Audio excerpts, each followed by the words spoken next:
देखो कबरी वाली आ गई है।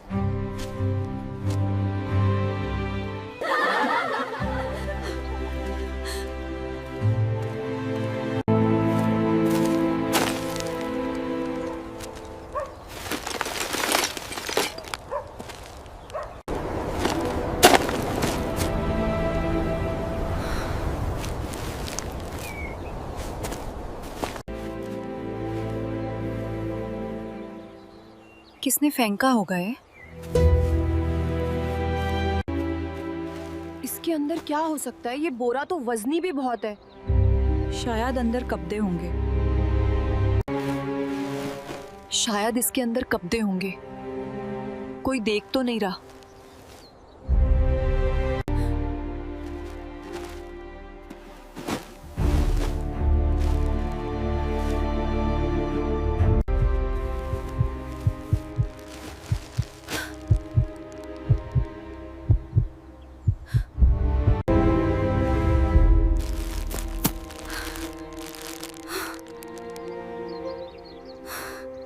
क्या ये सच है?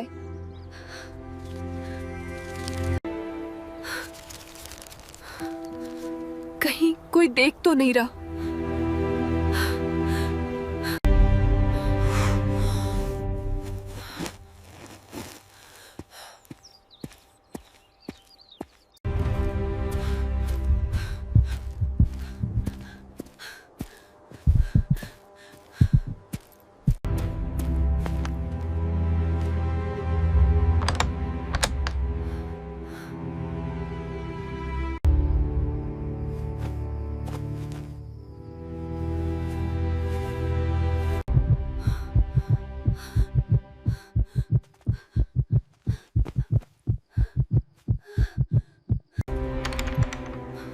कहीं कोई पीछे तो नहीं आ गया।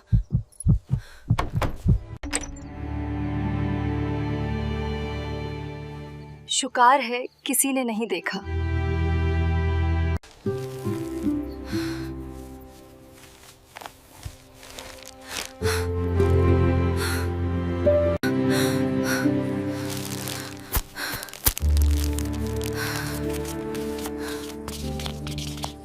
गिनते गिनते मेरे होंठ खुश्क हो गए हैं।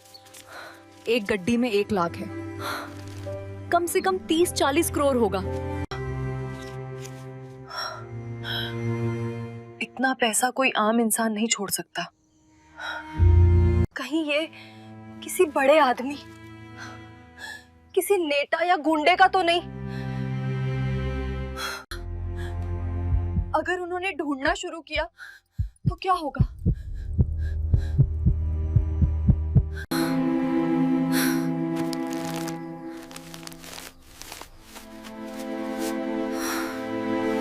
एक तरफ तो मुझे खुशी है कि गरीबी अब खत्म हो जाएगी, इलाज करा सकूंगी, नया घर बनवा सकूंगी, इज्जत की जिंदगी जी सकेगी।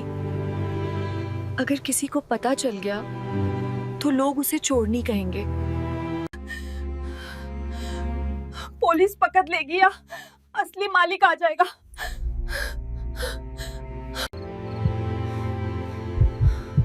अगर कल सिर्फ एक गड्डी निकालकर इलाज करवा लूं तो किसी को क्या पता चलेगा?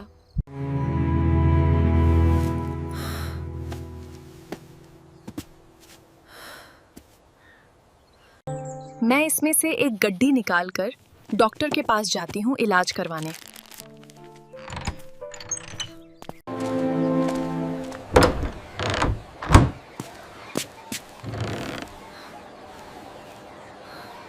सलमा जी,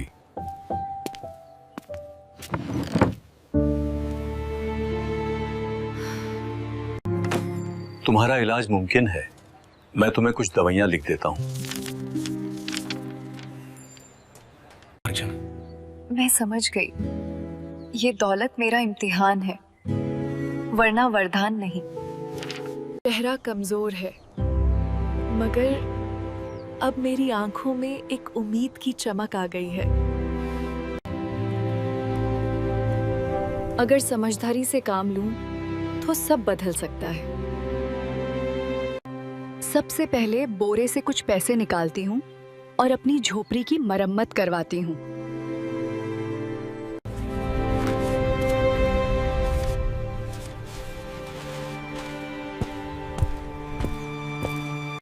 ये लो भैया पैसे, और मेरी झोपड़ी की मरम्मत कर दो। सबसे पहले झोपड़ी की छत की मरम्मत कर दो। ऊपर लाओ, जल्दी करो। जोर से बांधो इसे।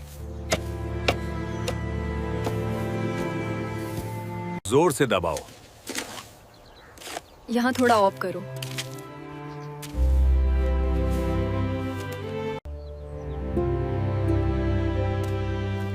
अब मेरा घर बन चुका है, सारे काम खत्म हो गए।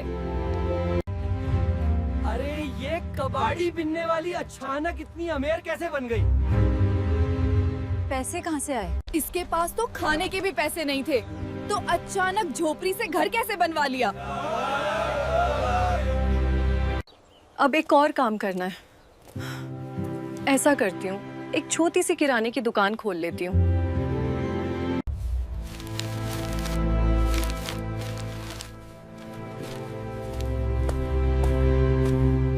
ऊपर रख दो। जोर से पक दो।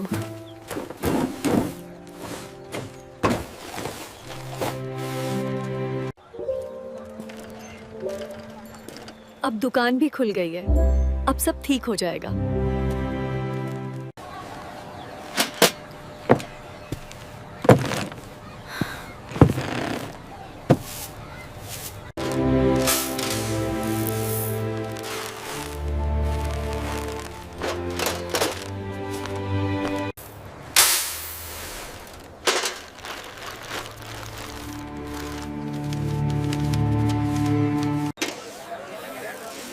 अरे इसने तो दुकान भी खोल ली है। कल तक तो ये एक भिखारन थी, तो इसने दुकान कैसे खोल ली? ये इसके पास इतना पैसा कहाँ से आ गया? इसने घर भी बवा लिया है और दुकान भी खोल ली है। आखिर इसके पास कौन सी जादू की छड़ी आ गई? सच में कहाँ से आया ये सब? मैंने इस पूरे दौर में बड़ी सतर्कता बरती। मेरे पास अचानक आई दौलत किसी रहस्य से कम नहीं है। मैं जानती हूँ लोग सवालों की बौछार कर रहे हैं। अगर जरा भी चमक धमक दिखी तो सारे गांव वाले सवालों की बौछार कर देंगे। इसलिए बाहर से मुझे सेढ़ी साढ़ी दुकानदार दिखना होगा और ग्राहकों के साथ मुस्कुराकर और प्यार से रहना होगा, ताकि किसी को शाक ना हो।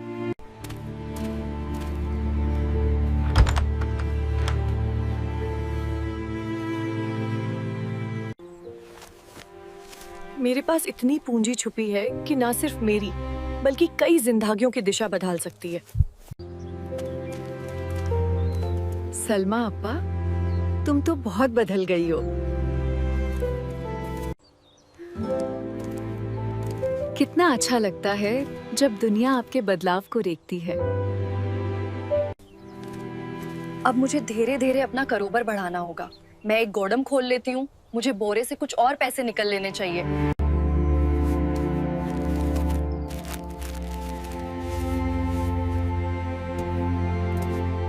जोर से उठाओ। अंदर रख दो। एक और लाओ।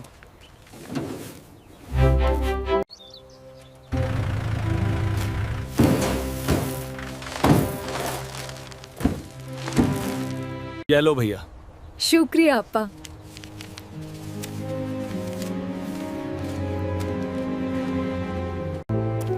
गोदाम तो सामान से भर गया। अब सामान सप्लाई करने के लिए एक ट्रक भी खरीदना होगा जो सामान सप्लाई के लिए चले।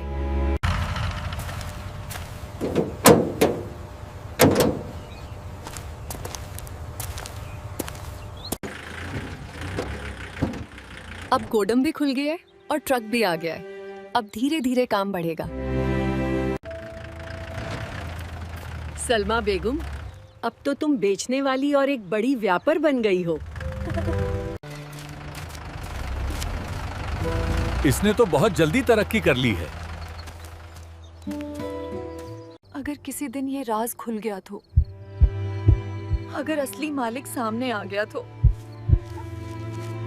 नहीं, ये मेरी किस्मत का इनाम है। मैंने सालों की बेबसी सही है। ये मेरी मेहनत का फल है। किसी का हक नहीं छीना।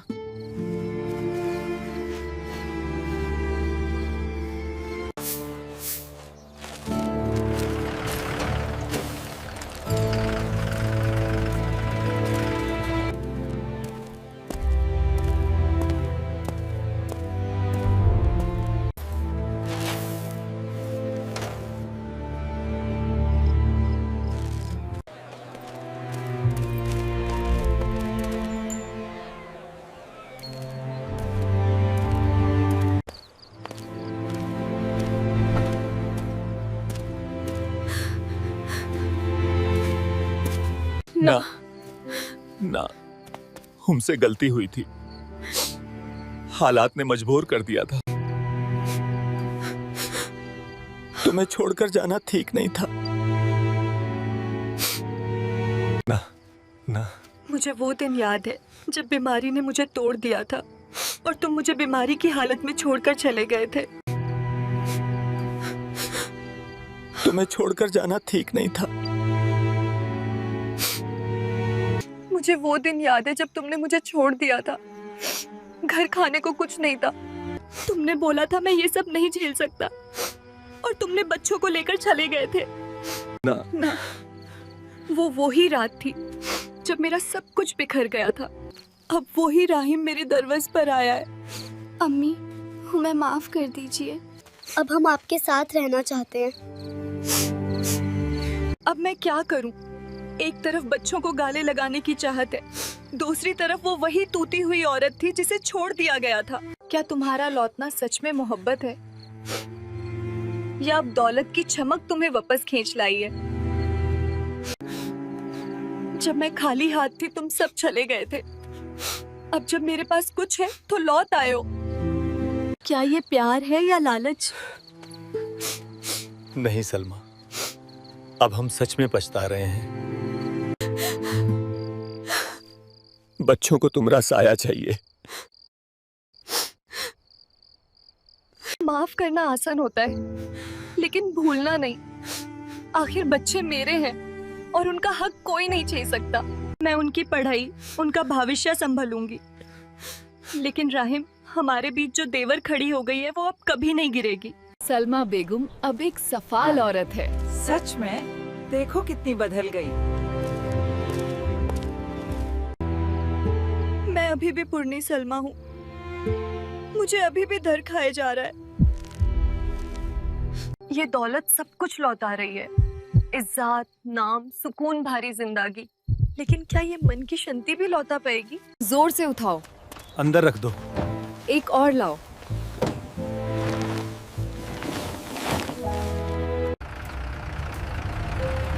ये लो सलमा बेगम, अब सब चुकता हो गया। बाहर की दुनिया में सब ठीक है, पर भीतर एक बोझ है जो हर रात मेरे सीने पर बैठ जाता है। शायद किसी चोर ने फेंकी होगी, या शायद किस्मत ने मुझ पर दया की। ब्रेकिंग न्यूज, विधायक के घर में बड़ी चोरी, लाखों रुपए और सोना चोरी हो गया। एक चोर विधायक के घर से पैसे चुराकर भाग रहा था। जब पुलिस ने उसका पीछा किया तो उसने पैसे कहीं छुपा दिए। अब मिल नहीं रहे हैं। पुलिस लगातार उसे तलाशने की कोशिश कर रही है। बोरा, वही बोरा। 1.2 करोड़ अब भी लापता हैं। छोटे बुंदले शायद कभी ना मिले, लेकिन जांच जारी है। बोरा, वही बोरा। मतलब शायद उसका बोरा अब भी सुरक्षित है। अगर कभी किसी ने पता लगा लिया तो, अगर पुलिस दरवाजे पर आ गई तो।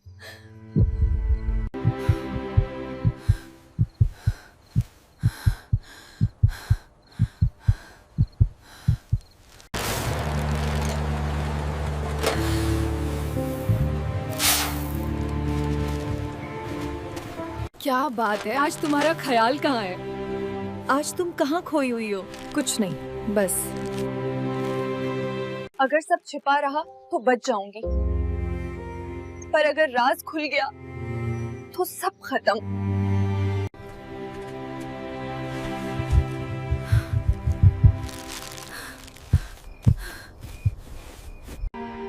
मुझे ऐसा लग रहा है जैसे इन नोट की आंखें हैं जो मुझे घोर रही हैं। ये दौलत मुझे बचा भी सकती है और मिटा भी सकती है। आज से मैं एक संकल्प लेती हूँ। अब कोई जल्दबाजी नहीं, थोड़ा थोड़ा पैसा निकालूंगी, धीरे धीरे खर्च करूंगी, ताकि किसी को शक ना हो।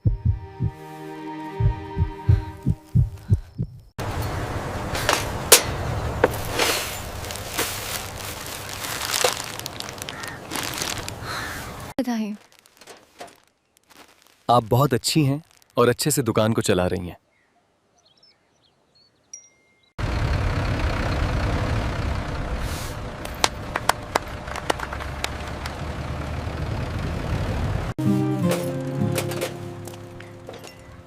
तुम आज फिर आ गए। आप बहुत मेहनती हैं सलमा जी। गांव में सब आपकी इज्जत करते हैं। आज बरसों बाद किसी ने सम्मान दिया है, वो भी एक नेक दिल मर्द ने। जो बीत गया वो वक्त की परीक्षा थी। अब जरूरी है कि तुम आगे बढ़ो।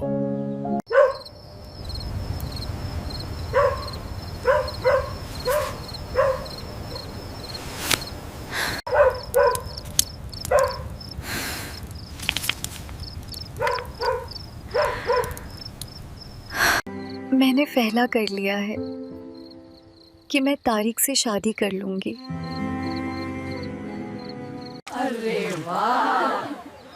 सलमा की शादी तारीख से? कौन सोच सकता था। हाँ जी। अरे वाह, सलमा की शादी तारीख से। अब समझ आया क्यों। अच्छा लड़का मिला है, नेक दिल वाला। कबादी बिनने वाली अब नाया मियाँ लेगी। चलो, अब इस बेचारी की जिंदगी में रोशनी तो आई है। इतने साल तक अकेली मेहनत की। अरे देखो, सलमा आ रही है, अब तो दुल्हन बनने वाली है। तारिक ने तो दिल जीत लिया। रोज ये शादी सिर्फ साथ पाने के लिए नहीं, बल्कि खुद को नया जीवन देने के लिए है। अल्लाह तुम दोनों को खुश रखे।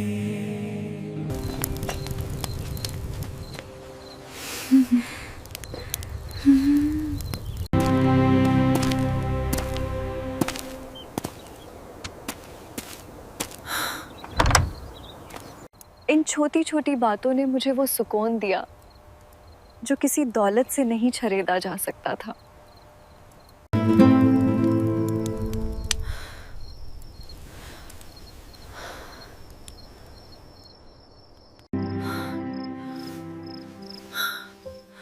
ये बोरी मुझे चैन नहीं लेने दे रही है। हर बार नोट की चमक मुझे ये याद दिलाती है कि ये दौलत पवित्रा नहीं है। यही विचार धीरे धीरे मुझे एक बड़े फैसले तक ले जा रहे हैं। अब मैंने ठान लिया है, अब ये पैसा सिर्फ हमारा नहीं रहेगा, ये दूसरों के लिए काम आएगा। मुझे अच्छी तरह याद था कि गरीबी कैसे इंसान की इज्जत तक छीन लेती है। वो ताने, वो उपेक्षा, वो दिन जब क्लिनिक का मुलाजिम मुझे हिकारत से देखता था, वो सब मेरी यादों में अब भी जिंदा है। अब सुबह को मुझे पहला कदम बढ़ाना है। अल्लाहु अल्लाहु अकबर। अशहदु अल्ला इलाहा। गांव की ये पुरानी मस्जिद बारिश में तपकती है। लोगों को छाते लेकर अंदर जाना पड़ता है। सबसे पहले इस मस्जिद की मरम्मत करवाती हूँ। इमाम जी, ये ले लीजिए और मस्जिद की अच्छी तरह मरम्मत करवा लीजिए। भाई, यहाँ थोड़ा और मसाला डालो। अल्लाह इस काम में बरकत दे। जी ठीक है इमाम साहब। शुक्र है खुदा का, काम अच्छा चल रहा है। जी इमाम साहब, और ये हिस्सा भी अब मजबूत लगता है। अब मस्जिद पूरी तरह तैयार हो चुकी है और कितनी अच्छी बन चुकी है। हाँ, अब बारिश का पानी नहीं आएगा।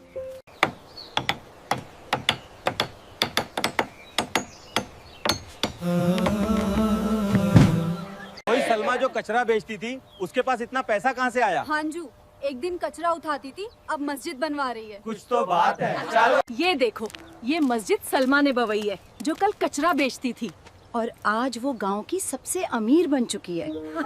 शायद उसने ये पैसा जुआ में से कमाया हो। शायद उसने ये पैसा जुआ में से कमाया हो।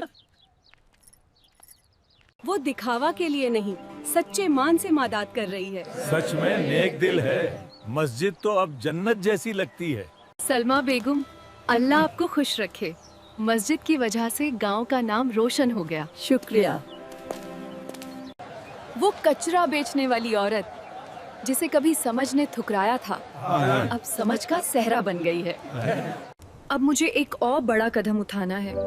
इस बार मुझे पैसे से नहीं, दिल से निवेश करने का फैसला करना है। मैं एक घोषणा करती हूँ। मैं गांव में एक स्कूल खोलूंगी जहाँ हर गरीब बच्चा बिना फीस के पढ़ सकेगा। गांव में एक और खबर फैल रही है। सुना है सलमा एक स्कूल बनवा रही है जहां बच्चे बिना फीस के पढ़ सकेंगे। ये बस एक भावनात्मक बयान है। वो कचरा बेचने वाली के पास इतना पैसा नहीं जो बिना फीस के स्कूल बनवा सकेगी। अरे वाह, सच में बन रही है। अरे वाह, सच में बन रही है। देखो कितनी अच्छी बन रही है। हो गया जी। मुबारक हो। सलमा अब सिर्फ व्यापारी नहीं रही, वो गांव की रहनुमा बन चुकी है। हाँ, सच में वो एक कचरा बेचने वाली नहीं रही, वो गांव की रहनुमा बन चुकी है।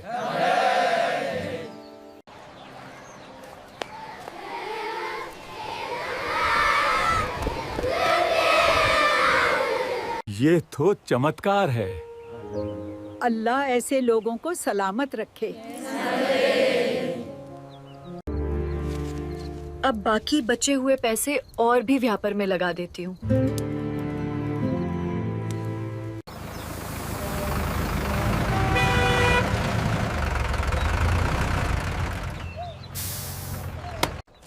ये लो सलमा बेगम, आज मैं 2 गाड़ियां लोड करवा के ले जा रहा हूँ। ठीक है। अब सलमा तू बहुत ही अमीर बन चुकी है। हाँ जी, देखो गोड़म कितना बड़ा बन गया। कल तक कचरा बेचती थी, आज गांव की सबसे बड़ी व्यापारी। अब मुझे इस बोरी की कोई जरूरत नहीं है। अब मेरी कमाई ही इतनी ज्यादा हो गई है कि मैं अब अरबों में बिजनेस कर रही हूँ। अल्लाह का बहुत शुक्र है। अल्लाह ने इतनी इज्जत और इतनी दौलत दी। शुक्रिया। अल्लाह आपको खुश रखे। बहुत बहुत शुक्रिया बाजी। शुक्रिया। अल्लाह आपको खुश रखे।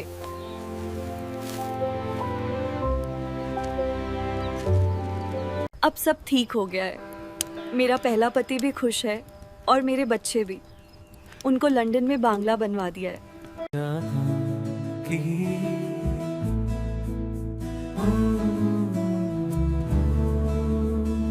मेरा पहला पाती और बच्चे वहाँ लंदन में खुश हैं और यहाँ मेरा गांव में खुशहाली आ चुकी है।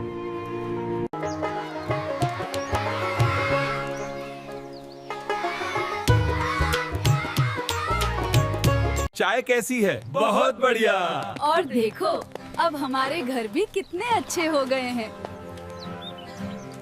अगर आपको भी सलमा की ये कहानी सोचने पर मजबूर करती है कि सच्चाई, पछतावा और भलाई के बीच इंसान का असली संघर्ष क्या होता है, तो एक लाइक जरूर करें। कमेंट में बताइए। अगर आप सलमा की जगह होते तो क्या करते? क्या गलत पैसे से की गई भलाई सही मानी जा सकती है? आपकी राय हमारे लिए बहुत कीमती है।